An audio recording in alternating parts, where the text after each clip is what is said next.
थाइसे थाइनै दोनथुमनानै आगु लाखिदों होननानै जों मिथिनो मोन्दों। दा बिथाङा बेफोरखौ बोरै सानखांनानै बेफोरखौ दोननाय जादों?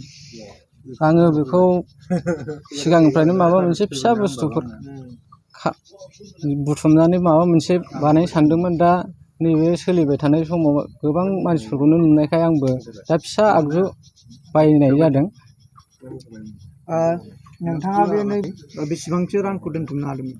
बिदिनो आङो सानसेयाव थाइसे थाइनै जमा दोनथुमनानै 3,000निबो एसे बांसिन जाबायमोन। गोबां मानसियानो सानो जे थाइसे थाखाया मैल्य गैया होननानै, दा बेखौ मा बुंनो सानो?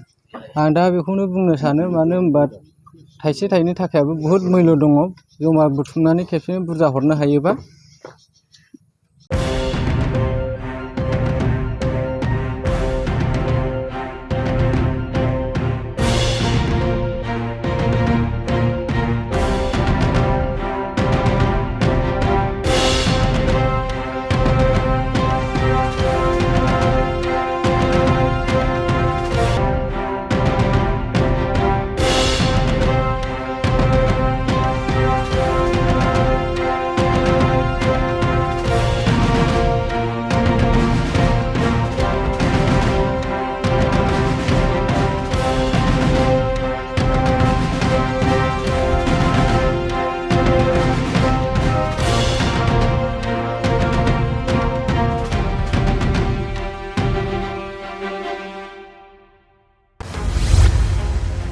डिजिटेल बड' निउसनिफ्राय गासैखौबो खुलुमनाय आरो बरायनाय बावहरनाय जाबाय।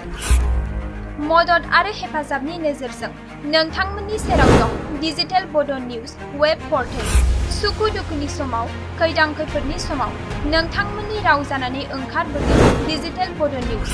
खौरां दैथायहरनो आरो जोंजों थोंजोङै फोनांजाबनो थाखाय जानबुं दं 6901559919।